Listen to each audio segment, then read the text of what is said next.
of EIR on the British Empire. The first in October 1994, the coming fall of the House of Windsor. The second in May 1996, the sun never sets on the British Empire. And then just within the past few weeks, August 22nd, 1997, issue of EIR, Britain's Invisible Empire unleashes the dogs of war. And the panel today will take up and elaborate and continue this. Now, to show the sort of thing that makes this necessary to do, picking up the Richmond Times-Dispatch today, the front page of the commentary section has a column by Irving Kristol called U.S. Assumes Role as Imperial World Leader. And the theme of this article is that Europe has defaulted. Europe is no longer interested in its traditional role in the world, and therefore it has fallen upon the U.S. to take up the imperial mantle. That Europe today, as Irving Kristol puts it, Europe today has no ambitions beyond preserving its welfare state, so it really now is up to the U.S. Europe is now a protectorate of the U.S. Europe is withdrawing as an independent force in world affairs, and the mantle is now falling on the United States. And then he particularly elaborates that this is the case for Latin America. This is where you see, in particular, the new American imperium in the making. So I think, as someone near and dear to us might say, today we will take the British Invisible Empire and make it crystal clear.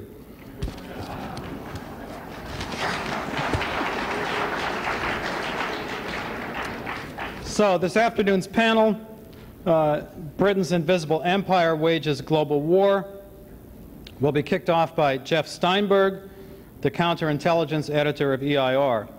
Jeff will be followed by Linda de Hoyos, the Asia and Africa Intelligence Director of EIR, and Dennis Small, EIR's Intelligence Director for Ibero-America. And then the final speaker on the panel will be Tony Chaikin, Anton Chaikin, EIR's history editor. Jeff will speak by himself, so to speak. Linda and Dennis will speak simultaneously, I'm told. And Tony Chaikin will speak in tongues. Jeff.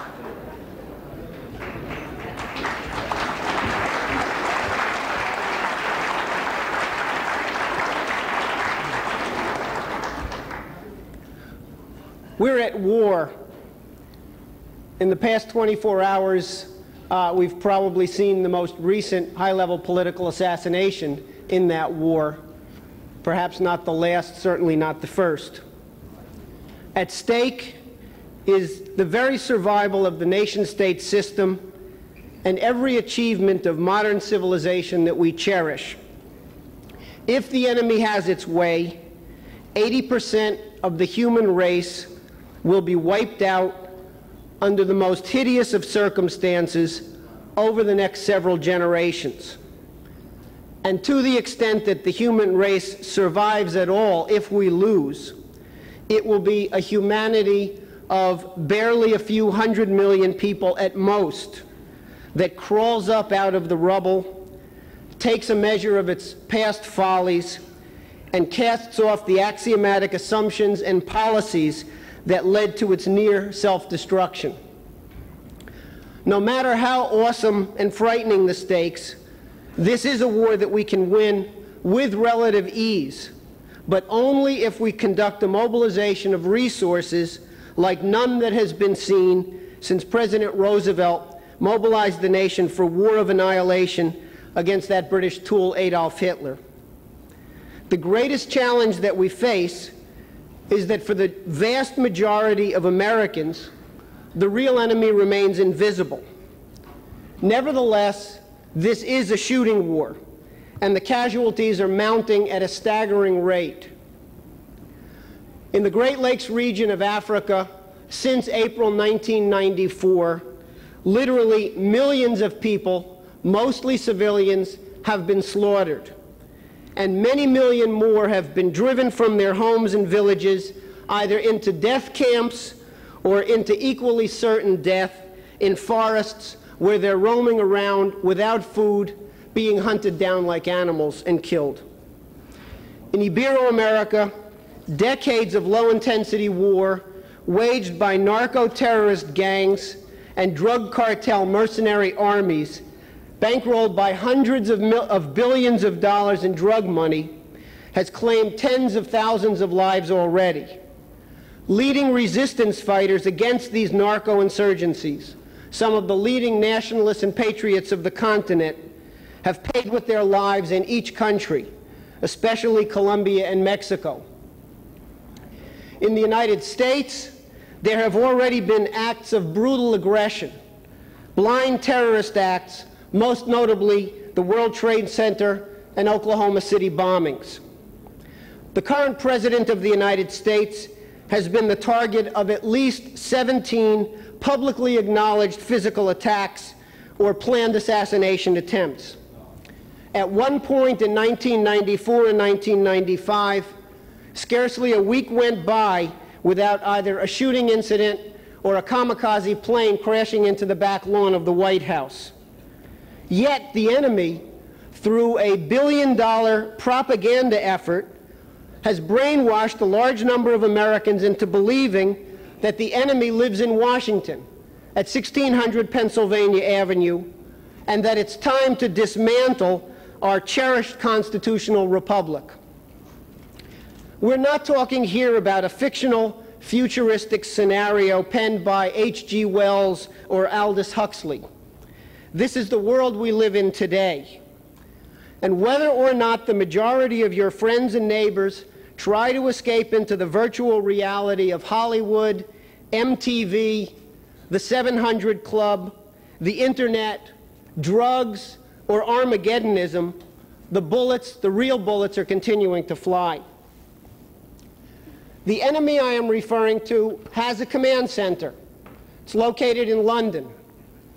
The enemy has a name, the British Empire. London today is the center of world terrorism. 9 governments have publicly gone on the record demanding that the British government stop its sponsorship and harboring of international terrorism. Yet nothing has been done about it, and you have not read a word about it in the American media. London is the headquarters of the $521 billion a year illegal drug business, which we long ago labeled Dope Incorporated. Despite this, most of your neighbors, and even some of you here in this room, scoff at the idea that the British Empire any longer exists except as a museum piece or a tourist attraction. Some of you who know better bow to pressure from your brainwashed friends and neighbors as the enemy marches on. Well, the good news is that we're going to take the next 2-3 hours today to help you solve at least some of the difficulties that you're having in mobilizing your friends and neighbors to this fight. We're going to examine in some depth the 3 faces of the British imperial enemy. And then my co-speakers are going to give you an in-depth picture of how that enemy is presently deployed against Africa, against Ibero-America, and against the United States. This is not to say that this enemy has abandoned Asia, is ignoring China. We're simply going to give you 3 examples that I think in rather graphic detail will make the case very clearly. First, we're going to look at the visible empire, the formal structure of the British monarchy and the British Commonwealth, which today occupies nearly 24% of the world's land area and controls over 29% of the entire world population, over 1.6 billion people. The British Commonwealth, as it's pleased to announce in its own propaganda, is the 2nd largest world government agency today, second only to the United Nations, which it in fact dominates. It is also the fastest growing World Federalist Organization in the world today. Secondly, we're going to delve deeper. We're going to explore the real seat of power, what we will refer to as the invisible empire. The invisible empire subsumes the monarchy and the Commonwealth. It also includes the Club of the Isles, which is the successor agency to the old British East India Company, which today controls the vast majority of the strategic raw material wealth, the financial structures, especially the offshore illegal financial structures, and the food supplies of this planet. Two Club of the Isles corporations alone, Rio Tinto and Anglo-American, as of 1996, owned 48% of the world's diamond supply, 25% of the world's gold supply, 45% of the platinum, 10% of the iron ore, and 12% of the copper reserves. And in the past year, they have been on a buying and stealing binge unprecedented in history. So these figures themselves are now highly understated. The club deploys armies of mercenaries, private death squads, to defend their so-called commercial interests. In some parts of the world, these private bands of modern-day pirates and hired guns outnumber and outgun the armed forces of the nations that they've invaded. In Africa today, the Club of the Isles raw material cartels are moving in a replay of the British East India Company's conquest of India to wipe out whole nation states off of the map and replace them with commercial administrations secured by private armies made up of so-called retired commandos from Britain, South Africa, Rhodesia, Australia, and sadly in some cases from the United States, recruited from retirees in our own military. The Club of the Isles is made up of 3,000 to 5,000 oligarchs, members of the families, a collection of landed and now predominantly financial oligarchical bloodlines that in some instances trace their lineage back to the serene Republic of Venice and even to the Imperial Roman Empire. They are integral to the visible empire. They form an interlocking directorate of corporations, banks, think tanks, tax-exempt fondi, intelligence services, the entire leadership of the environmental organizations worldwide, and other semi-official and official agencies of the British Crown. This is the power behind the throne. The Queen, with all of her prerogative powers, in effect, serves at the pleasure of the invisible empire, this club apparatus, the financial oligarchy. In recent years, as the House of Windsor degenerated into the world's most notorious dysfunctional family and became the brunt of worldwide soap opera media coverage, some factions of the Club of the Isles contemplated the overthrow of the Merry Windsors. It's not the first time that the financial oligarchy in London has contemplated regicide. For the time being, at least, they've decided not to go in that direction. For the time being, the formal structures of the empire are very much to their choosing, and instead they effected a soap opera shift of a different kind. They dumped the pathetic John Major and replaced him with Tony Blair in order to give the soap opera fans something to really cry about. The third phase of this British imperium is what we call the empire of the mind.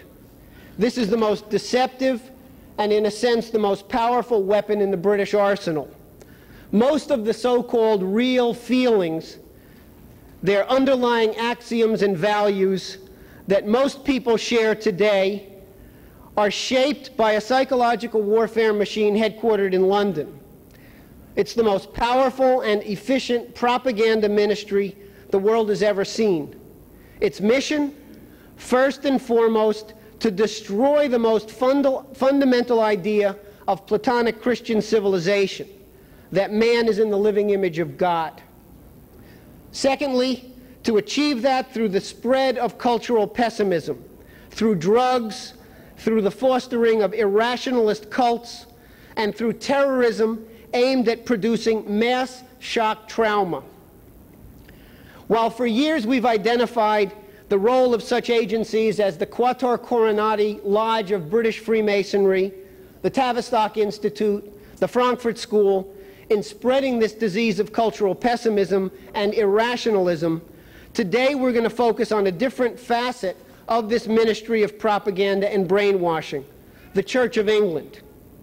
We will discover in the concluding presentation of this panel that the Church of England spawned irrationalist movements like British Israelism and Gaiaism are thriving in the heartland of the United States side by side.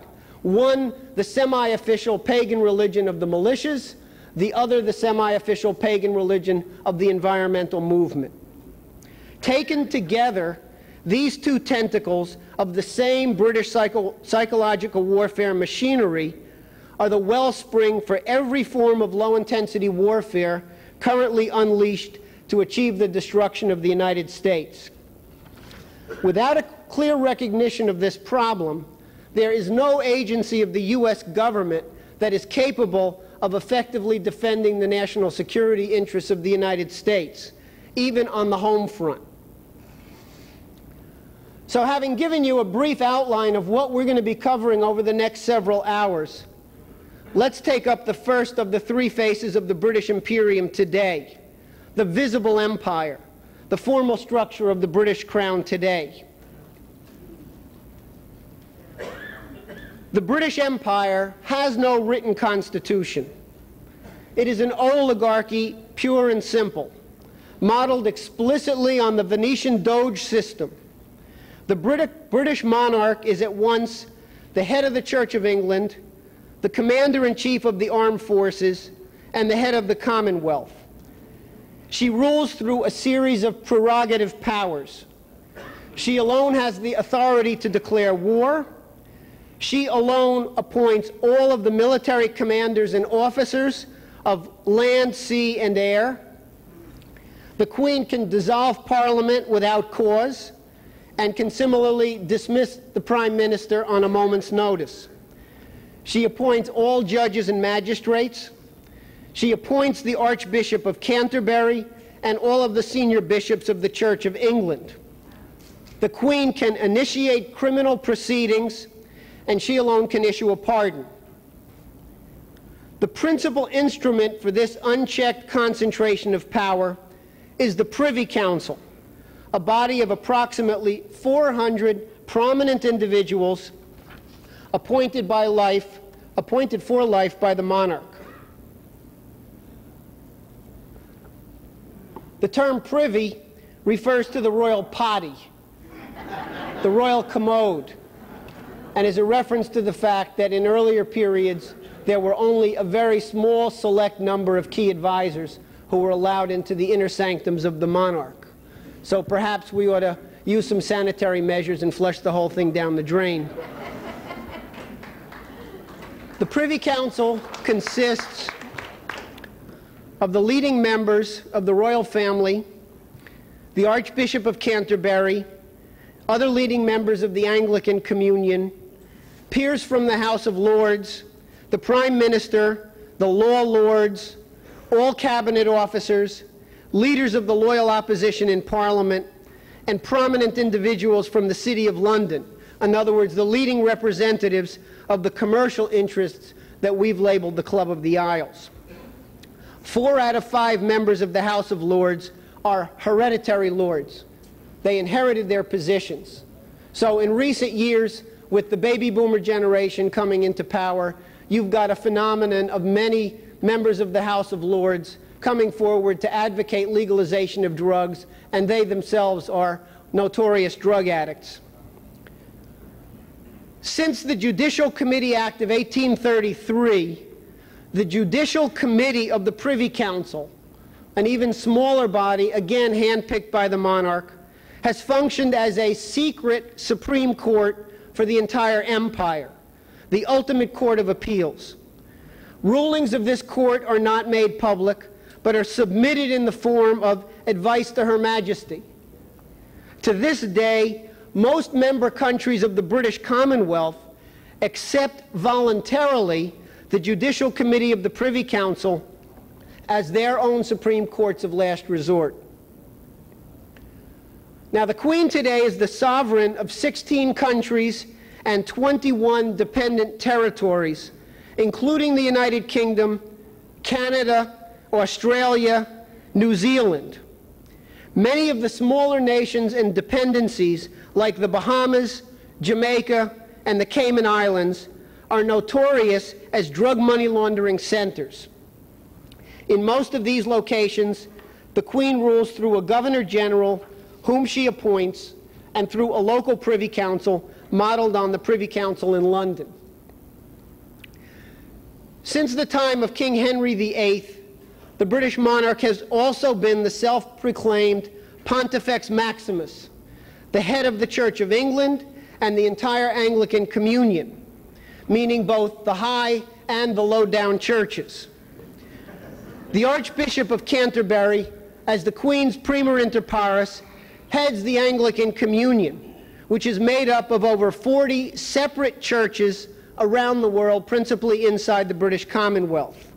So, just as the 53 members of the British Commonwealth constitute the largest voting bloc inside the United Nations General Assembly, inside the Organization for African Unity, inside the Association of Southeast Asian Nations, the Anglican Communion constitutes the largest voting bloc within clerical bodies like the World Council of Churches, which we'll hear a lot more about later this afternoon.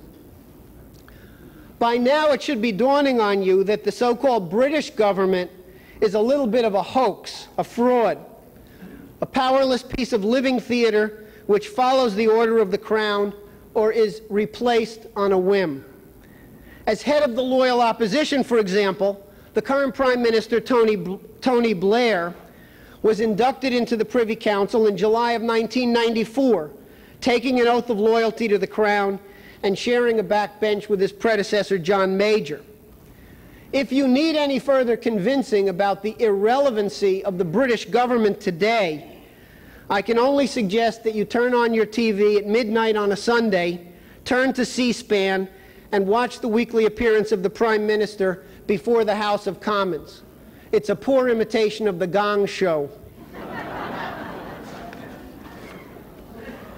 But our picture of the visible empire is hardly complete. Beyond the 16 countries and 21 dependencies where Queen Elizabeth II is sovereign, we have the British Commonwealth.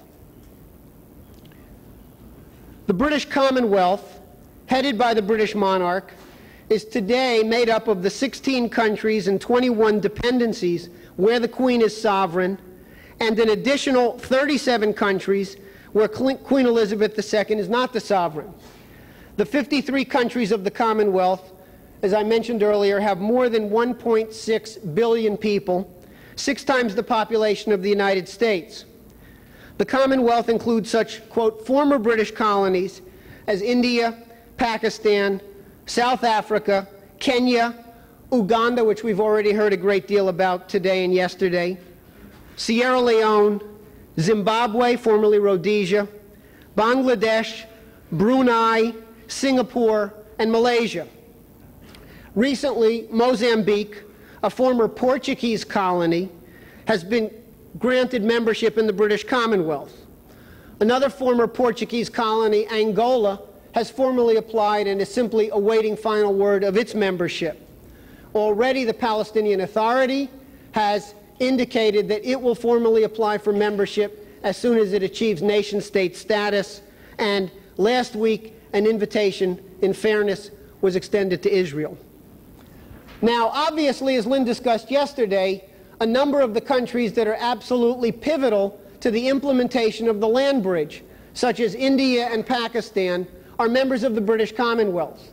This is problematic, yet there is still a significant possibility in these countries of breaking free from the influences of the British monarchy through the Commonwealth structure and functioning as a genuine, independent, sovereign nation-state, participating fully in the land bridge. I think this gives you an idea why it is that the complete annihilation of the British Empire is synonymous with our successful implementation of these policies. The Commonwealth organization is administered out of, appropriately, Marlborough House, that's the Churchill family, in London, which is the seat of the Commonwealth Secretariat. It has its own diplomatic corps made up of 400 diplomatic officials, representatives of all of the member nations. The British Commonwealth is a kind of mini United Nations unto itself. In fact, recently, the Commonwealth requested and was granted NGO status with the United Nations. Under the Commonwealth Secretariat, there are 7 permanent councils, corporations, funds, organizations that operate in all of the member countries. These are the Commonwealth Development Corporation, the Commonwealth Fund for Technical Cooperation, the British Council, which, by the way, is the British Empire's equivalent of Project Democracy, but they take their roles a little bit more seriously. They have offices in 400 cities in 100 countries around the world. The Commonwealth Institute, the Commonwealth Telecommunications Organization, the Commonwealth Science Council, and the Commonwealth Foundation, which is a funding mechanism that doles out money to more than 200 non-governmental organizations, most of which could be properly described as terrorist gangs. The Commonwealth Secretariat additionally directs 27 other associations that I won't bother to name here. The formal business of the Commonwealth is conducted at the Commonwealth Heads of Government meeting, which takes place every 2 years. It takes place later this year in Scotland. Now, if any of you have been unfortunate enough to read any of the documents published by the British Commonwealth, don't be fooled by their liberal use of terms like sovereignty, freedom, equality, and human rights. The idea for the British Commonwealth was not a phenomenon of the 1960s so-called winds of change. It was, in fact, a strategy of the British Empire initiated in 1839 to quell a revolt in Canada where there was a fear of a repeat of what happened in the United States with the American Revolution. It was formalized at the 1926 Imperial Conference, where the dominions, or quote, the independent self-governing colonies, were defined as autonomous communities within the British Empire, united by a common allegiance to the Crown and freely associated as members of the British Commonwealth of Nations, unquote. So from the very outset, the term Commonwealth was a cruel hoax simply referring to a more modern-day expression of the old empire. In 1931, the British Parliament passed the Statute of Westminster, granting Commonwealth status to Australia, Canada, the Irish Free State, now the Irish Republic, Newfoundland, New Zealand, and South Africa. The Irish Free State had the good sense to leave the Commonwealth, and to its credit, it's never looked back. Sudan,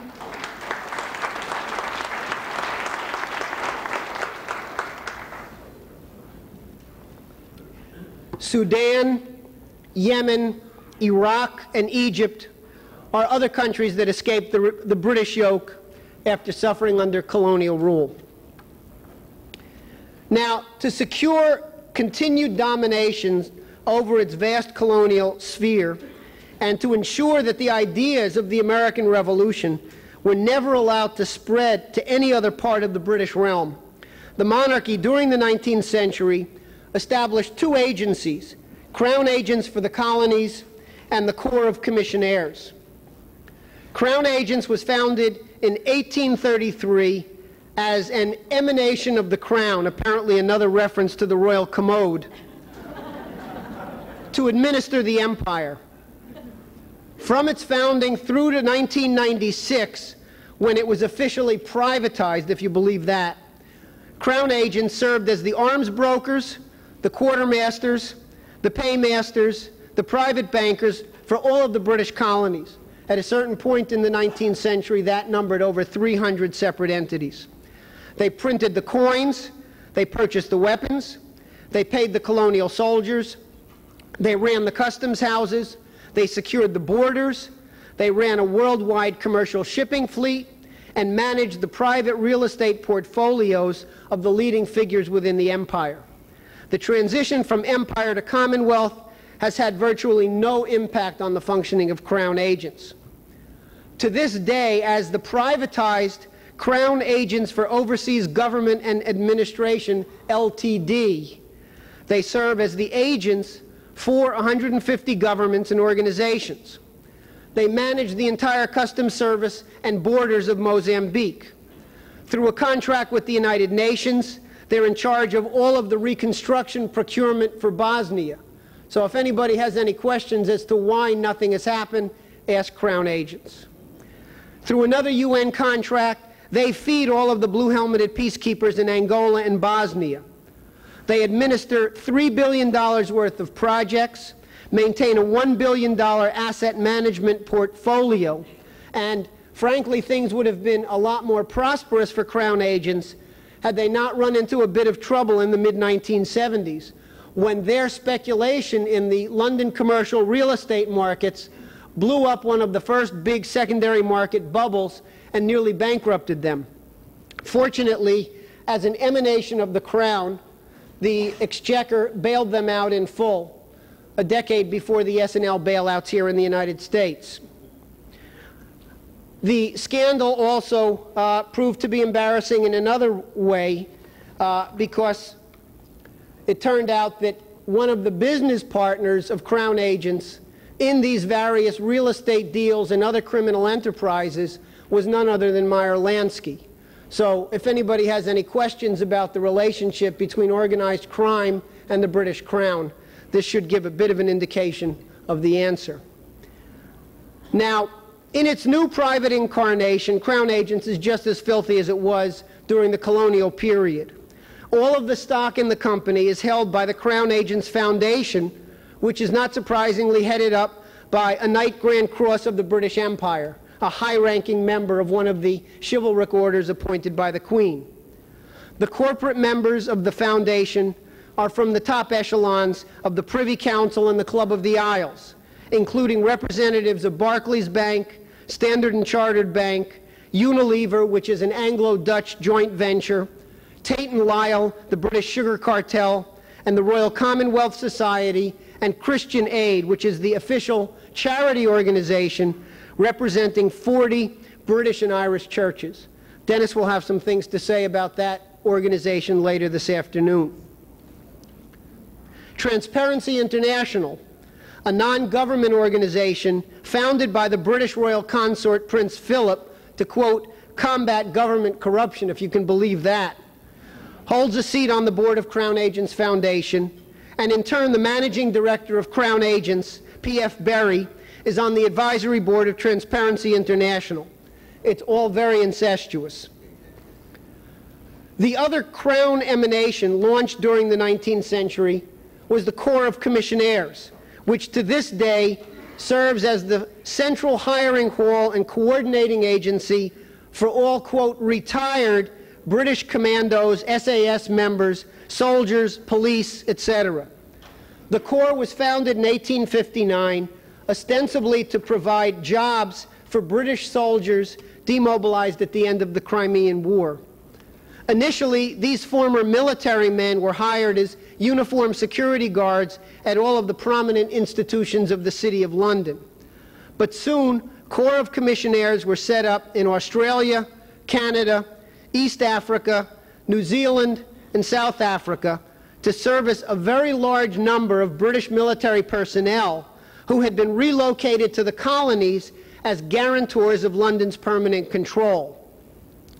Today, the Canadian Corps of Commissionaires maintains a standing force of 13,000 retired military and police officials. In comparison, the entire Canadian Armed Force, which plays a prominent role in every United Nations Blue Helmet peacekeeping mission around the world, only has 20,000 soldiers. So, while other British and South African mercenary outfits like Sandline International, Executive Outcomes, Defense System Limited, and Control Risks misrepresent themselves as purely private sector outfits, drawing upon a pool of retired British SAS commandos, British, South African, Australian, and Canadian regular soldiers. The Corps of Commissionaires makes no such attempt to conceal its rigid formal ties to the British monarchy.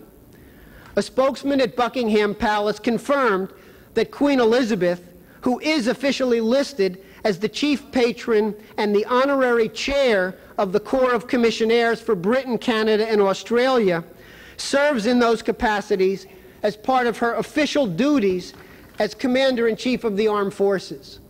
So the idea that any of these companies are private in the sense that people here in the United States think about the, quote, private sector is a complete hoax.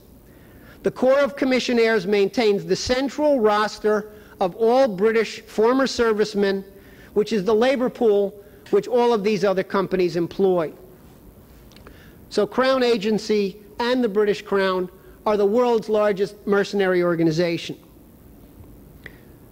This brings us to the invisible empire, which we've already identified with the Club of the Isles, the modern-day reincarnation of the old British East India Company. The only thing that differentiates the present-day club from the East India Company is the fact that the company, like Crown Agents and Corps of Commissionaires, was a Crown emanation, which was first granted a royal charter, which is to say a monopoly, by Queen Elizabeth I on New Year's Day in the year 1600.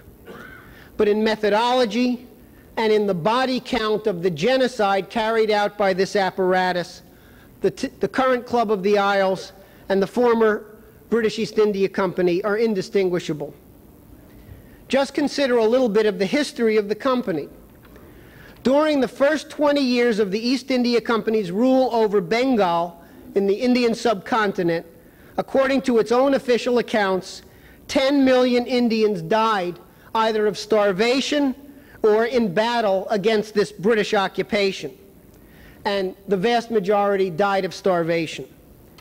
Though ostensibly a purely commercial venture representing the interests of a joint stock company of nominally private investors, the East India Company had its own army, which was larger, better armed, better paid, and better trained than the British colonial army. Its principal commercial venture at its peak of power was the production of opium, which it imposed on the population of China under force of arms, with the full backing of the Crown. The history of 2 opium wars in the 19th century attests to the intimate relationship between the company and the Crown. And the same exact thing can be said for today's opium war, which is being directed by the Club of the Isles and the British Crown against the United States and every other nation state on the face of the planet. So it is now perfectly appropriate for us to say, yes, indeed, the Queen of England is the world's biggest dope pusher.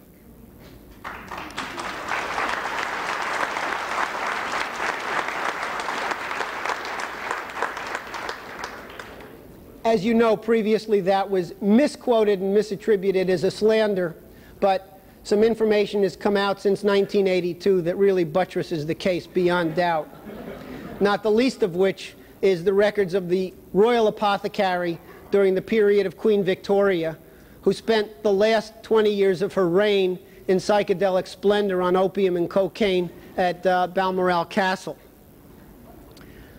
Now, the company, in the tradition of Venice, was administered by a 3-man secret committee, which represented the major financier oligarchy interests of the City of London.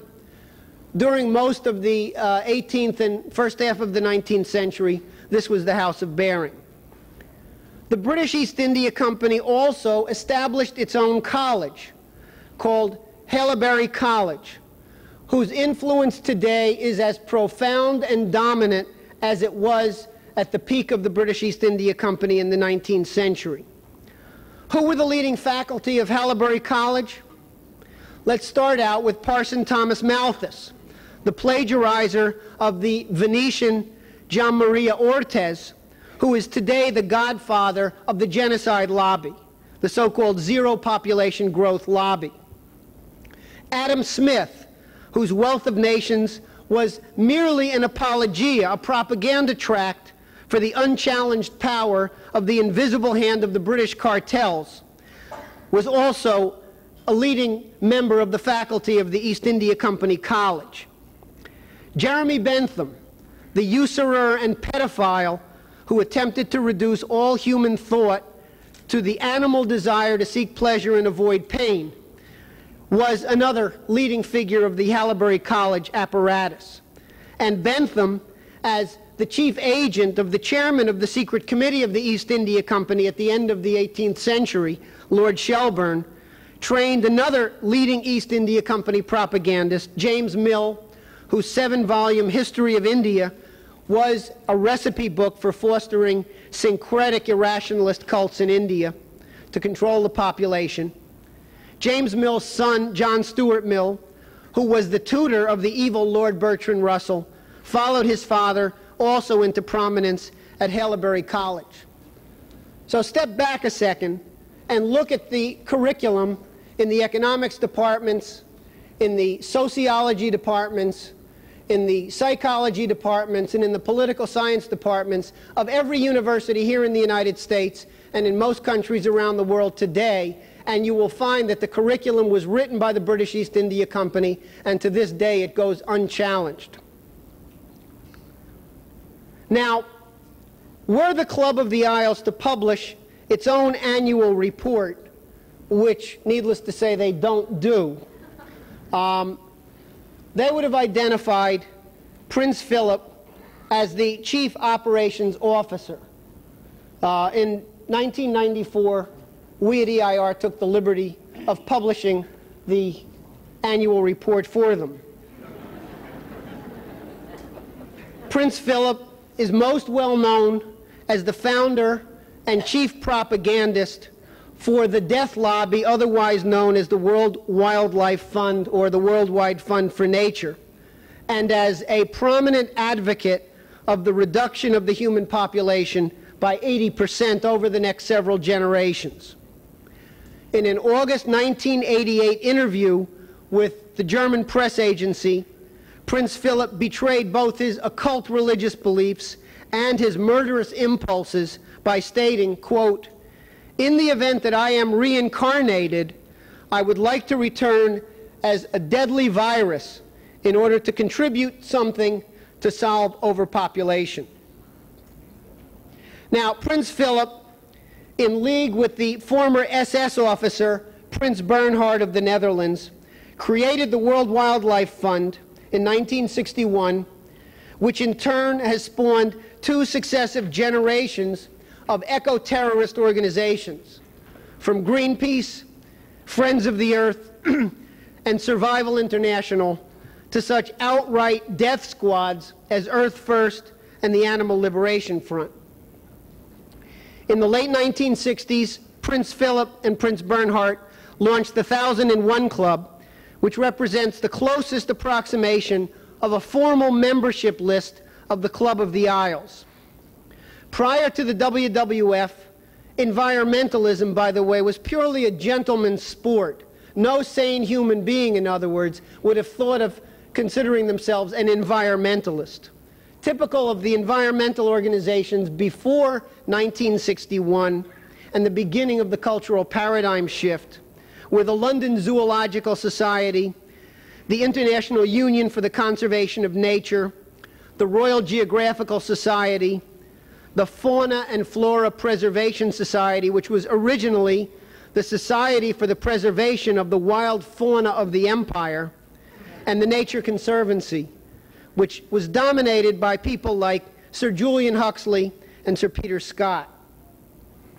Still today, a review of the Directorate of the Worldwide Fund for Nature UK, headed by Prince Philip, and the membership in the 1001 Club, reveals a membership list that includes most of the top officials of such inner core Club of the Isles entities as the Bank of England, Barclays Bank, Royal Dutch Shell, National Westminster Bank, Imperial Chemical Industries, Rio Tinto, Anglo-American, De Beers, N.M. Rothschild, and the Hollinger Corporation's media cartel, whose flagship publication is the Sunday and Daily Telegraph. These companies represent actually one single tightly interlocked board of directors in which people from the board of one company are not only on the board of the WWF, have membership in the 1001 Club, but also are on the boards of 3 or 4 others of these entities. So this is a corporate financial oligarchy. It was this World Wildlife Fund apparatus that the EIR first exposed in 1994 as the architects of the mass genocide in the Great Lakes region of Africa. For all of those newspapers that in the last 6 months have begun publishing front-page photographs and news articles about the genocide, remember that it began years ago. EIR has been reporting on this all along. We discovered that it was the World Wildlife Fund, through its administration of so-called nature preserves and game parks strategically located on the borders of the targeted African states, that employed the former SAS commandos to train and arm and deploy local death squads. Through officially sponsored WWF programs like Operation Lock, SAS men were deployed to assassinate political leaders and foment out-of-control civil war and ethnic cleansing. Africa today is a testing ground for every form of genocide that the British and their oligarchical allies can conceive of. And Africa is slated to be the first continent where the nation-state system dies a sudden and violent death. And on whose behalf is this murderous warfare being conducted? The very British and Anglo-Dutch raw material cartels and financial interests that are at the center of the invisible empire. Now, this brings us to the third face of the British Empire today, what we have called the empire of the mind. Several of the other speakers are going to deal with this issue at greater length, so I'll be brief and focus on just a few vital questions. By now, it should be clear to all of you, indeed, that the British Empire does still exist to this day, and is, if anything, more devoted to evil than at any time in its history, including the time of the American Revolution. Why then are most people today irrational and blind to this fact? Even though their lives and the lives of their most cherished relatives and friends may depend on defeating this British Empire. There's only one answer to that question. Most people have been brainwashed into accepting irrational ideas that would have never been acceptable 30 years ago. The brainwashing process that I'm referring to is subtle. It takes place over time. It takes place on a societal level so that the likelihood of a large-scale resistance is improbable unless well organized. How did it happen here in the United States? Look back at the 1960s. Look at the impact of the assassination of President Kennedy, and particularly the assassination followed by that cruel hoax cover-up called the Warren Commission report. The British were behind the Kennedy assassination, just as they were behind the assassination of Abraham Lincoln, James Garfield, and William McKinley, all 4 American presidents in the tradition of the American system of political economy, all 4 enemies of the British oligarchism and free trade. The late New Orleans District Attorney Jim Garrison was indeed on the trail of the assassins. We spoke with Garrison, we compared notes with him, we shared information, and in fact, we worked with Garrison when he was completing his book about the JFK murder. But for 2 crucial pieces of evidence that were never presented to the jury, it is virtually certain that Garrison would have obtained a conviction of Clay Shaw for the conspiracy to kill John Kennedy. And that would have opened a Pandora's box.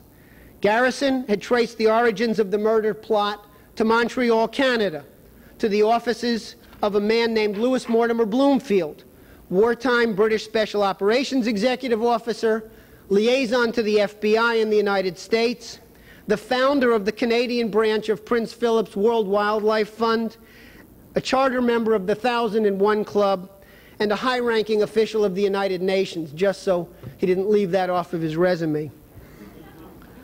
But Garrison was stymied by traitors, traitors in Washington like Henry Kissinger's mentor, McGeorge Bundy. And this opened the floodgates. The Malcolm X assassination, the Martin Luther King assassination, the urban riots, which destroyed the cities of the United States, the Robert Kennedy assassination. John Kennedy, with the advice of General Douglas MacArthur, was about to pull out the American troops from Vietnam until he was assassinated. And with an assassin's bullet always pointed at the back of his skull, Lyndon Johnson drew us into a deliberate no-win war in Vietnam, which was McGeorge Bundy's war. With these shock traumas, most Americans, especially the young people coming up from high school to college during these periods, changed decisively. We abandoned cultural optimism. And as pessimism replaced optimism, psychedelic drugs replaced scientific study. The Beatles replaced Beethoven. The United States was deliberately put through a cultural paradigm shift, a downward spiral into hell that we have yet to reverse, and which we've begun the process of reversing here this weekend. The point to be emphasized is that this was all premeditated. If you know where to look, you can even find the recipe books on your public library shelves. Take, for example, the London Tavistock Institute's William Sargent. In 1957, Sargent wrote a book which, without any subtlety, he titled The Battle for the Mind, A Physiology of Coercion and Brainwashing. The book was based on his studies of irrationalist cults in Africa, in Ibero-America, in the Deep South in the United States. Sargent set out to discover how whole populations had been transformed from creative human beings, each individually capable of reason and discovery, into irrational beasts. And he wrote about it in this book. He wrote, "Various types of beliefs can be implanted in many people after brain functioning has been sufficiently disturbed by accidentally or deliberately induced fear, anger, or excitement. Of the results caused by such disturbances, the most common one is temporarily impaired judgment and heightened suggestibility.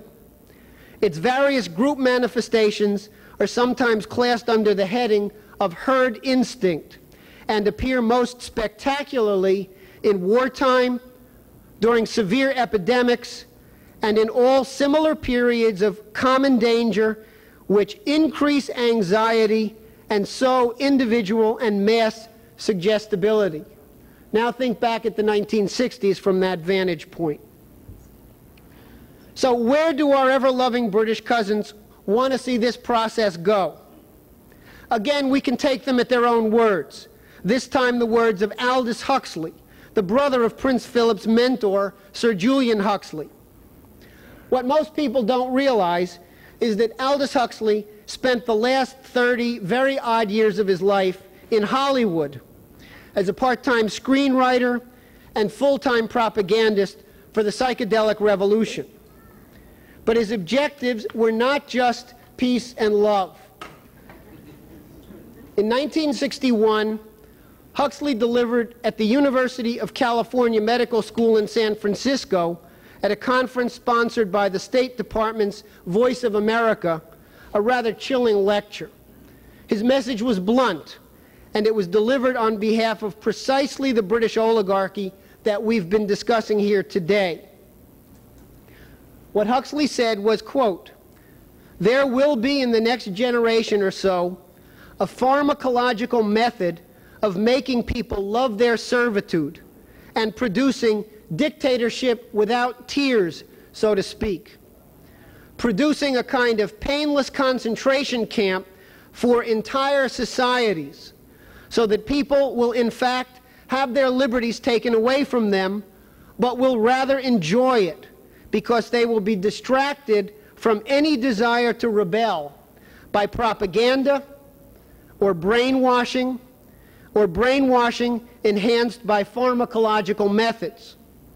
And this seems to be the final revolution."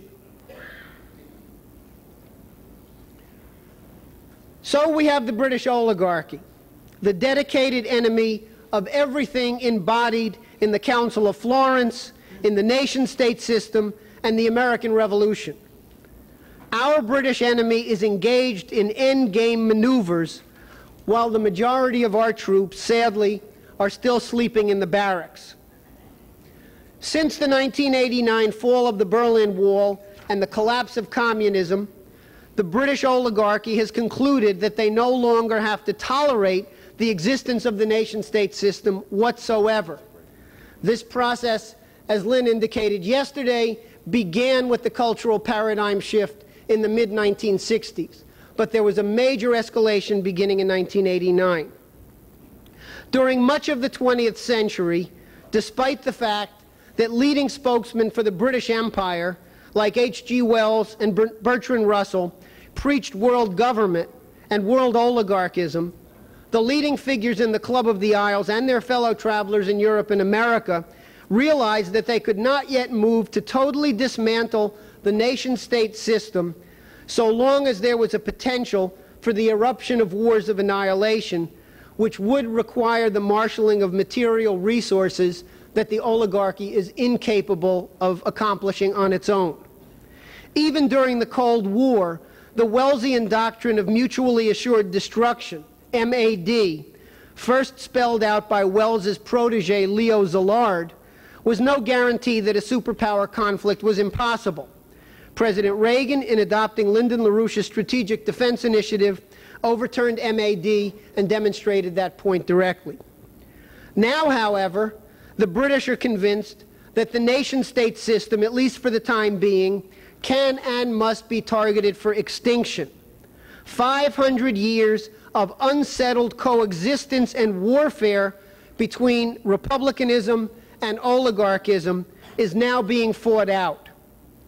The idea that the fall of the Soviet Union meant the possibility of what George Bush fondly referred to as the New World Order was a preposterous hoax.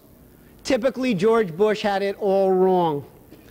The British oligarchy seized upon the collapse of the Soviet Empire to launch a new world disorder, using low-intensity warfare methods to eradicate the nation system everywhere. That's the bad news. The good news is that we have certain decisive advantages in this showdown if we seize the moment and do the right thing. First of all, it's their system that's crumbling. We are in the onset of the greatest cultural, monetary, and financial collapse in modern history.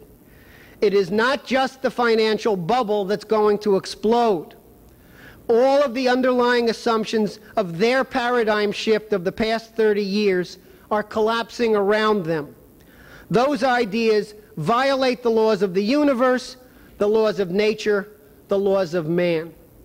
Second, we as a philosophical association exist worldwide. Lyndon LaRouche has established himself as America's leading patriot and as the world's leading world citizen. LaRouche issued the resistance call when the friends of the British oligarchy installed that wacky Jimmy Carter into the White House in 1977.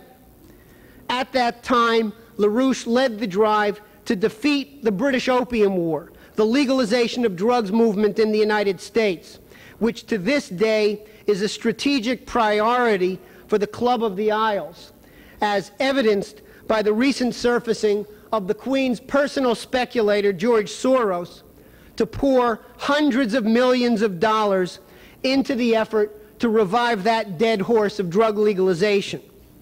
In the 1977 to 1983 period, LaRouche was the intellectual author, and this political movement was the driving force that got President Reagan to adopt the Strategic Defense Initiative, which changed world history forever. This demonstrated the war-winning capability of our philosophical association worldwide.